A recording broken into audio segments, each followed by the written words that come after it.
Docteur Boulet, vous êtes un chercheur, en plus d'être un clinicien, et je sais que le chercheur que vous êtes est mondialement reconnu. Vous voyagez beaucoup.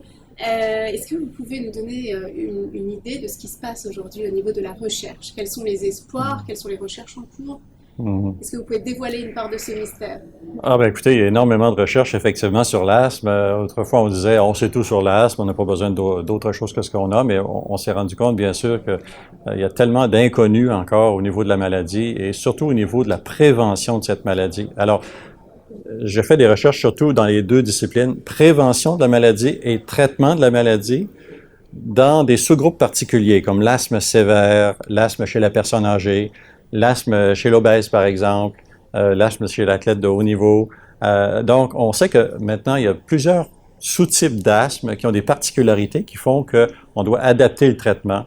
Et même pour, par exemple, l'asthme sévère, il y a toute une recherche actuellement sur des nouveaux médicaments, de nouvelles cibles de traitement, très prometteurs. Alors, même les gens qui ont un asthme très difficile à contrôler, à traiter, on a maintenant de nouveaux médicaments qui sont sur le marché et plusieurs autres en expérimentation qui sont très prometteurs.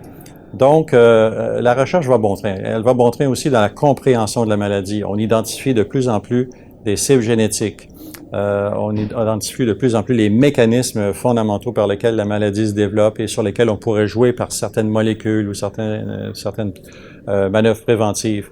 Mais je pense qu'il y a encore énormément de recherches à faire sur un peu le comportement humain, parce que la grande majorité des personnes atteintes d'asthme pourraient avoir une vie strictement normale, sans aucun problème, si elles comprenaient un peu plus leur traitement et prenaient leur médication régulièrement. Donc, je fais beaucoup de recherches présentement au niveau de ce qu'on appelle le transfert de connaissances, c'est-à-dire comment est-ce qu'on peut aider les gens à mieux prendre en charge leur maladie. Il y a beaucoup d'études, par exemple, sur la décision partagée, essayer de voir comment on peut mieux faire comprendre comment faire, par exemple, monitorer sa maladie, comment adapter le traitement selon le niveau de symptômes et de manifestations de la maladie.